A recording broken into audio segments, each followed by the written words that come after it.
ఏందయ్యా ఏం చేస్తున్నావీడా? నువ్వేంది ఆవిడ కాళ్ళు పట్టుకునేడేంది? లే, దిమాగ్గా నీకు ఖరాబైందా?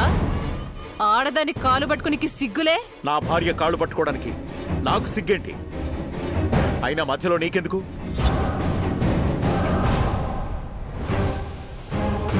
ఏందయ్యో, అంతా అయినాక కూడా మళ్ళా నువ్వెవరు ఎందుకు అని మాట్లాడతావేంది?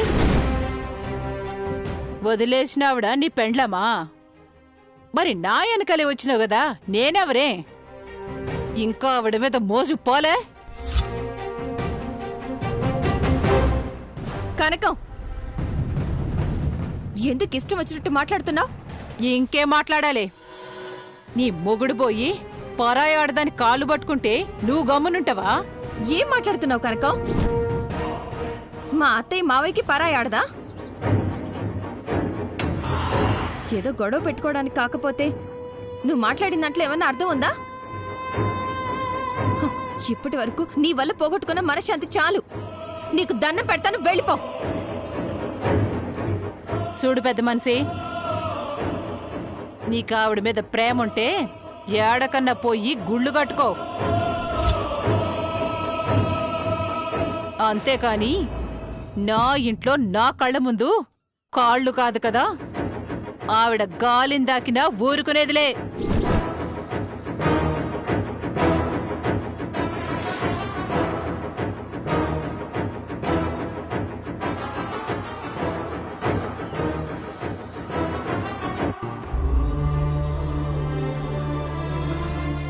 అత్తయ్య,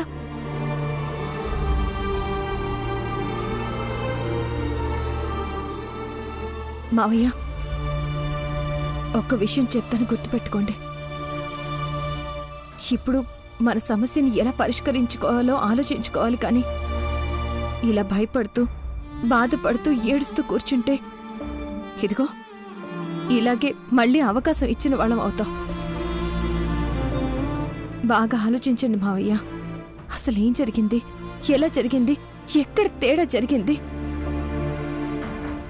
జరిగింది తప్పు కాదు, పొరపాటు పన్నాగవని రుజువు చేయాలి మావయ్య. ఏమోనమ్మా, నాకసలు ఏమీ గుర్తు రావట్లేదు, ఏమీ అర్థం కావట్లేదు. అయినా భయపడొద్దు మావయ్య, మధు గారు అదే పనిలో ఉన్నారు, తప్పకుండా తెలుసుకుంటారు. అత్తయ్య మనసులో మళ్ళీ స్థానం సంపాదించుకునేలా చేసే పూచి మాది.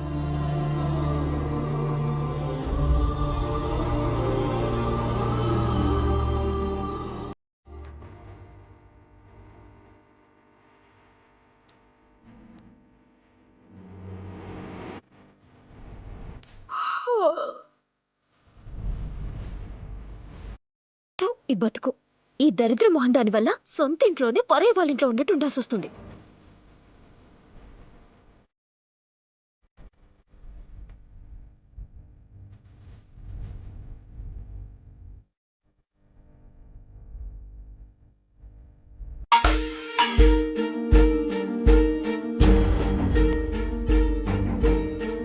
ఈ పాలు పెట్టిందో ఏందో.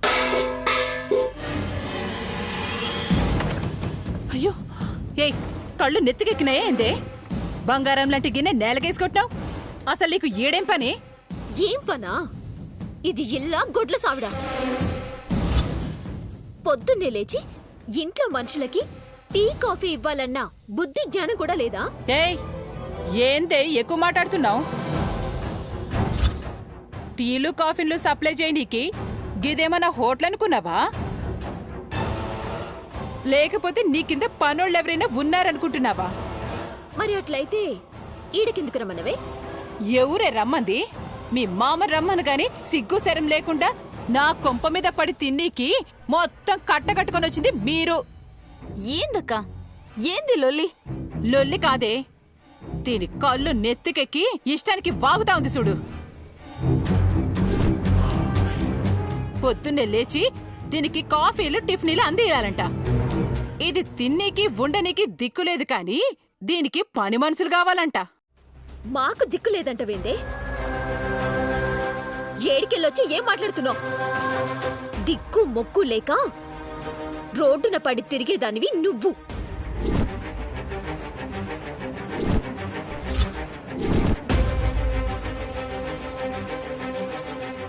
మానసి, మా అక్క గురించి తప్పుగా మాట్లాడుకో. తప్పేంది? ఉన్న నిజమే మాట్లాడినా. లేకపోతే మాకు దిక్కులేదంటదా? ఎవరికి దిక్కులేదు? మా మాముని మాయ చేసి ఆస్తిలో సగం వాటా కొట్టేసి తిరిగి మాకు దిక్కులేదంటదా? ఇట్లా ఎంతమందిని మాయ చేసినావు, ఎంతమంది ఆస్తిని దోచుకున్నావు? ఏయ్, ఎక్కువ మాట్లాడితే పళ్ళు రాలుతాయి ఏమనుకున్నావా?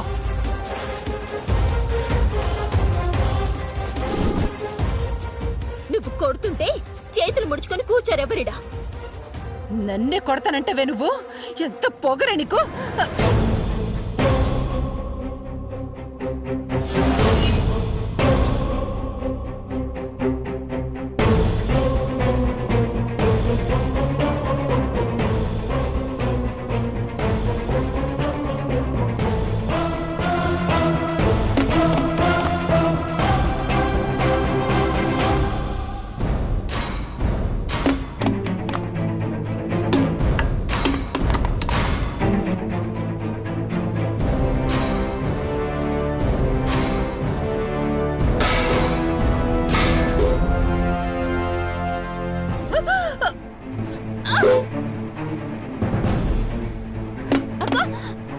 అయ్యో అక్క!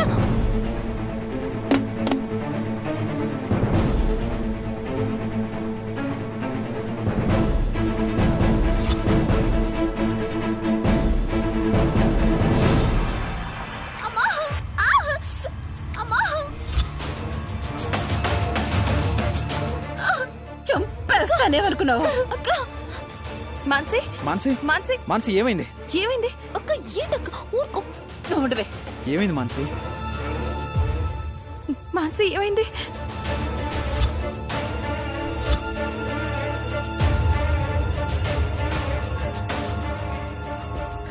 ఏమైంది? నన్నే కొడతావే? చచ్చి రా, రా. మాన్సి, మాన్సి వద్దు. సంపుతావే? ఇంట్లో తెచ్చి పెట్టుకున్నా కదా, నువ్వేమన్నా చేస్తావు. గట్ల చూస్తున్నావేందయ్యా? వద్దు వద్దని చెప్పినా ఇంట్లో తెచ్చి పెట్టినావు. చూడు, నా పేడలు తీయడానికి వస్తుంది. మొత్తం అందరూ కలిపి నన్ను చంపి నా అడ్డు తొలగించుకోనీకి చూస్తుంటారు కదా. ఏయ్, రక్తం వచ్చేలా నువ్వు కొట్టి తిరిగి మేం చంపాలని చూస్తున్నావంటవా? మేమీడికి రావడం దీనికి ఇష్టం లేదు మావయ్య. ఇది మమ్మల్ని ఈడుండనీయదు, చంపేస్తుంది మావయ్య. అందుకే ఈ పనికి వాళ్ళ దాని దగ్గరికి రావద్దని చెప్పిన. ఏయ్, ఎవరే పనికి మాలింది? పానాలు తీస్తా ఏమనుకున్నావో? అక్క అక్క ఆగక్క, అక్క ఆగు, అక్క ఆగు. కనకం ఆగు. పిచ్చి పడిందా నీకు? ఎప్పుడు చూసినా ఈ గొడవలేనా? ఆపవయ్యా.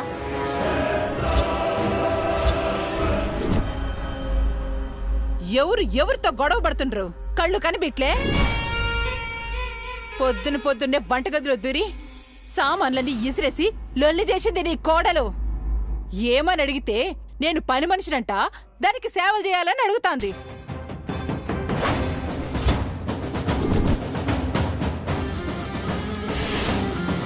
పోనీలే పాపమని నువ్వు నాతో వస్తే యాడ దిక్కులేనోళ్ళైపోతారో అని ఏడికి రానిచ్చి ఉండనిస్తే ఎట్లా కళ్ళు నెత్తికెక్కి మాట్లాడుతుండ్రో చూసినావా?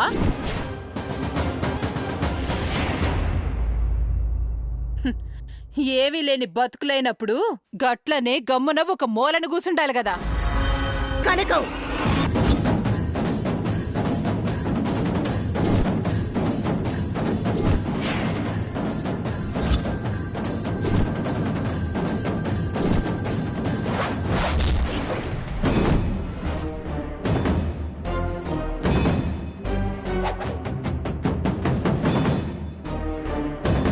ఒక మాట అనే ముందు ఎవరి గురించి మాట్లాడుతున్నావో, ఏం మాట్లాడుతున్నావో తెలుసుకొని మాట్లాడు. మావి ఏవీ లేని బతుకులా ఏం తెలుసని మా గురించి మాట్లాడుతున్నావు?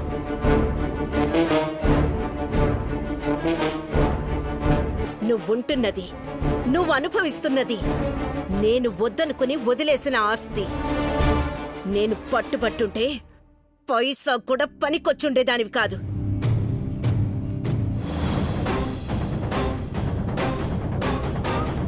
కరెక్ట్గా చెప్పారు అత్తయ్య. ఆస్తిలో సగం వాటా ఇచ్చి మావయ్యని పంపించేస్తే చేతకాని వాళ్ళం ఏ దిక్కు లేనోళ్ళం అనుకుంటుంది. నువ్వు అనుభవిస్తున్న ఈ ఆస్తి, నీ ఈ జీవితం మా అత్తయ్య నీకు వేసిన భిక్ష. అది మర్చిపోయి మాట్లాడుకో. ఏయ్, అయిపోయిన దాని గురించి గిప్పుడు మాట్లాడేంది? గిప్పుడు విషయం ఏదో గది మాట్లాడు.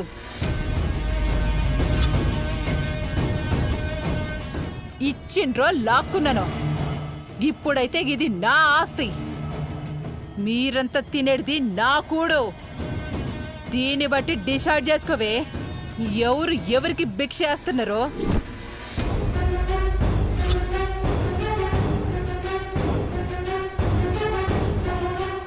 కనకం, నీ ఇష్టం వచ్చినట్టు మాట్లాడొద్దు. మేమిక్కడికి వచ్చింది మా నాన్న మాటకు విలువిచ్చి, అంతేకాని మాకు గతి లేక కాదు. అర్థమైందా? అయినా నీకిచ్చింది సగం ఆస్తే, ఇంకా సగం ఆస్తి మా అమ్మ పేరునే ఉంది.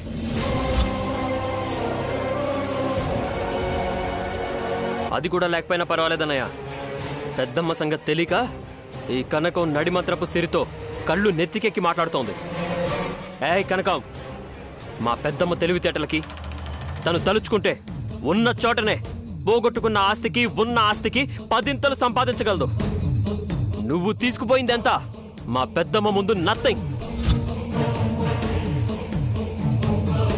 దానికి ఈ సంపాదనల గురించి తెలియదులే గౌరవ్. దానికి తెలిసిందంతా ఎవరిని ఎట్లా ముంచాలి, ఎవరి ఆస్తి ఎట్లా కాజేయాలని మాత్రమే తెలుసు. శాతకానాళ్ళకి శౌర్యం ఎక్కువ, ఓడిపోయిన వాళ్ళకి పౌరుషం ఎక్కువ అని ఊరికే అనలే.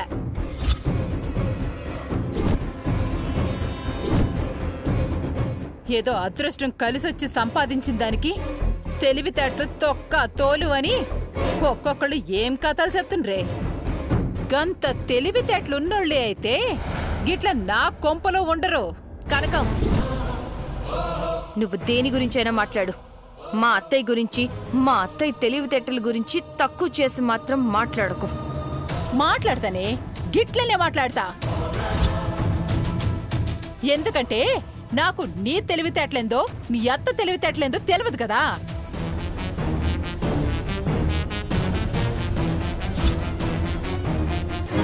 సరే, మీ తెలివితేటలేందో రుజువు చేయనీకి ఒక చిన్న పందెం కాద్దావా?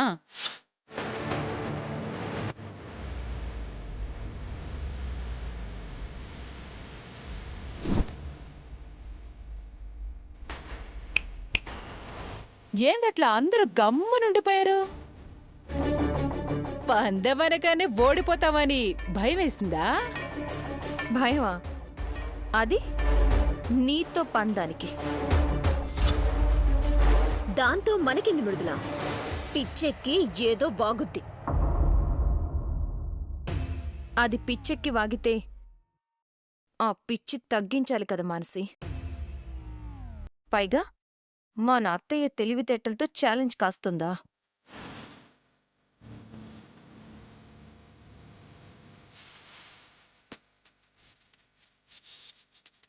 పందెమేంటో చెప్పు. గెలిచి చెప్పుతో కొట్టినట్టు సమాధానం చెప్తా. మళ్ళీ నువ్వు పోయి 10,000 పట్రాయి.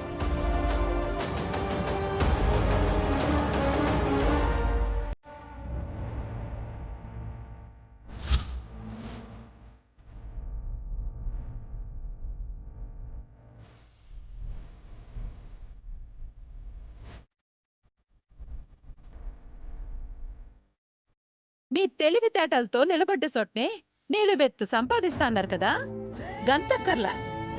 మీకు 3 దినాలు టైం ఇస్తాన్నా.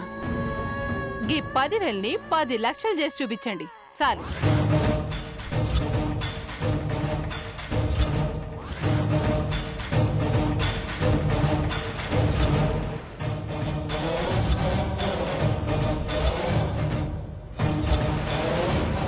ఏంది నోట్లోంచి మాటలు రావట్లా? గిది 10 లక్షలు చేసి చూపండి, లేదంటే మాకేం శాత కాదు, గతి లేక నీ కాడ ఉంటున్నావని ఒప్పుకోండి. చేసి చూపిస్తే నువ్వేం చేస్తావు?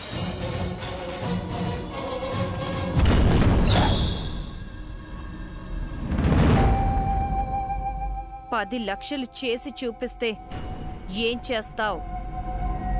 మా మావయ్యని, ఈ ఆస్తిని అంతా వదిలేసి తొట్టబుట్ట సర్దుకుని పోతావా? ఇప్పుడు నీకు మాటలు రావట్లేదేంటి కనకం? పోతావా? చెప్పు.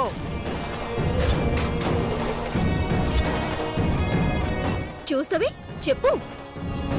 3 దినాల్లో కాదు 30 నిమిషాల్లో చేస్తుంది.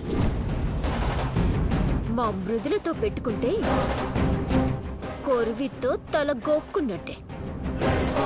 జర ఆలోచించి పందెం కట్టు.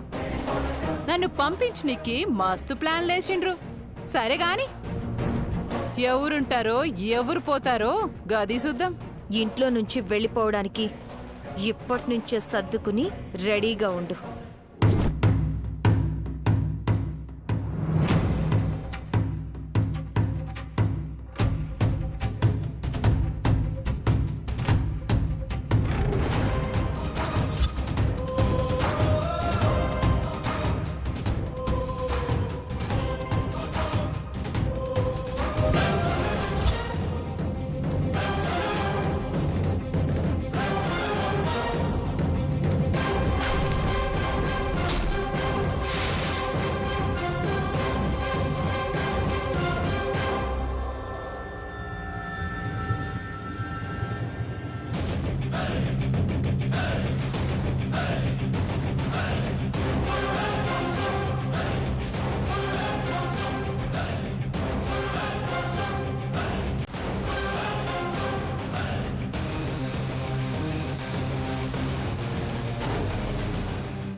అది అసలే మాస్ మసాలా కంచులా ఉంటుంది. దాంతో నీకెందుకే? ఎందుకా? సమయానికి అడ్డొచ్చిండ్రు కాబట్టి బతికిపోయింది. లేదంటే ఈ రోజు నా చేతిలో సచ్చుండేది.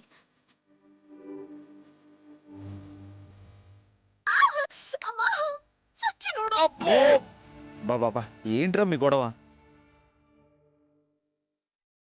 గొడవేం లేదన్నయ్య. సంపుతా పొడుస్తా అని దెబ్బకి స్పిరిట్ తగలగానే ఎలా కివ్వమంటుందో చూడు. దాంతో గొడవ అవసరమా అన్నయ్య దీనికి? మళ్ళా గొడవంటావు? ఏదో ఒక రోజు దానికి నా చేతిలోనే మూడుద్ది. ఆ సంగతి తర్వాత. నీ గొడవ పుణ్యమా అని పందెం ఒకటికి ఆశం. ముందు దాని సంగతి ఆలోచించు. దాని గురించి ఆలోచిస్తుంటేనే మధ్యలో మీ గొడవ. 10,000ని 3 రోజుల్లో 10 లక్షలు చేయాలి.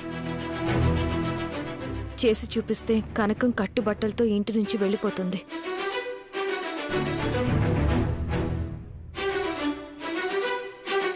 మనకి టెన్షన్స్ అన్నీ వదిలిపోతాయి.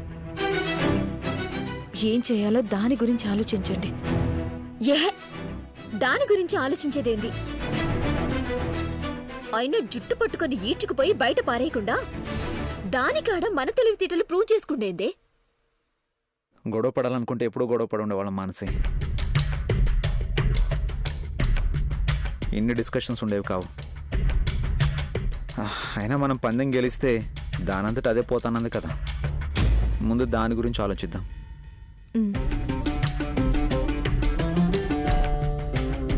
అన్నయ్య, నా దగ్గర ఒక బ్రహ్మాండమైన ఐడియా ఉంది. ఏంటి? ఏంటి? ఏంటి?